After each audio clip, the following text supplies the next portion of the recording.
আধ্যাত্মিক এটা অনুষ্ঠান বিচেন্নেলাৰ শ্ৰী শ্ৰী মহাবিষ্ণুৰ যজ্ঞ প্ৰতি বছৰে অহাৰ প্ৰয়াস কৰোঁ।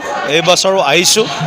ভগৱান শ্ৰীবিষ্ণুৰ চৰণত মই ভক্তিভৰা সেৱা প্ৰণিপাত জনাইছোঁ আৰু নিজৰ লগতে ৰাইজৰ মংগল কামনা কৰিছোঁ।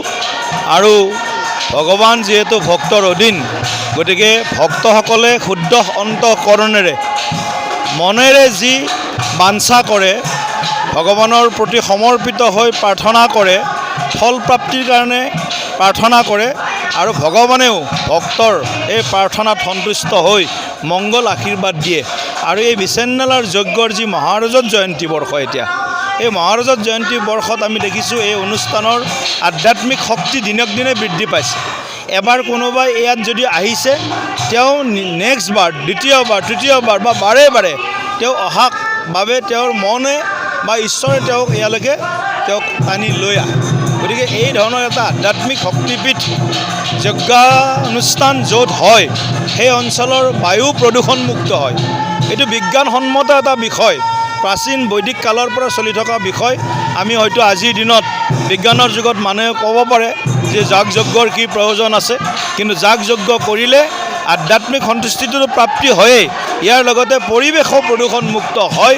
ঘিৰ যি প্ৰজ্বলন, অগ্নি প্ৰজ্বলনৰ জৰিয়তে আমাৰ এটা বিশেষ শক্তি আমি আমাৰ এই অঞ্চলৰ ৰাইজে পায় বা এই অঞ্চলে পায়। গতিকে মই এই মহাৰজত জয়ন্তীৰ এই পবিত্ৰ যজ্ঞানুষ্ঠানত উপস্থিত হৈ পৰম কৃতাৰ্থ লাভ কৰিলোঁ।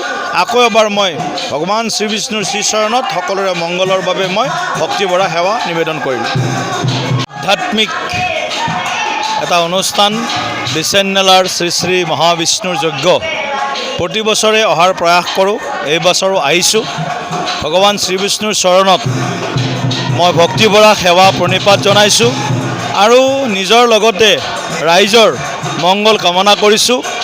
আৰু ভগৱান যিহেতু ভক্তৰ অধীন, গতিকে ভক্তসকলে শুদ্ধ অন্তঃকৰণেৰে মনেৰে যি বাঞ্ছা কৰে, ভগৱানৰ প্ৰতি সমৰ্পিত হৈ প্ৰাৰ্থনা কৰে, ফল প্ৰাপ্তিৰ কাৰণে প্ৰাৰ্থনা কৰে আৰু ভগৱানেও ভক্তৰ এই প্ৰাৰ্থনাত সন্তুষ্ট হৈ মংগল আশীৰ্বাদ দিয়ে। আৰু এই বিচেন্নেলাৰ যজ্ঞৰ যি মহাৰজত জয়ন্তী বৰ্ষ, এতিয়া এই মহাৰজত জয়ন্তী বৰ্ষত আমি দেখিছোঁ এই অনুষ্ঠানৰ আধ্যাত্মিক শক্তি দিনক দিনে বৃদ্ধি পাইছে।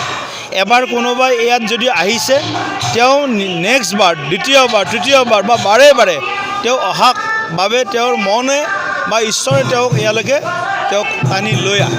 গতিকে এই ধৰণৰ এটা আধ্যাত্মিক শক্তিপীঠ যজ্ঞানুষ্ঠান য'ত হয়, সেই অঞ্চলৰ বায়ু প্ৰদূষণমুক্ত হয়। এইটো বিজ্ঞানসন্মত এটা বিষয়, প্ৰাচীন বৈদিক কালৰ পৰা চলি থকা বিষয়। আমি হয়তো আজিৰ দিনত বিজ্ঞানৰ যুগত মানুহে ক'ব পাৰে যে যাগ যজ্ঞৰ কি প্ৰয়োজন আছে, কিন্তু যাগ যজ্ঞ কৰিলে আধ্যাত্মিক সন্তুষ্টিটো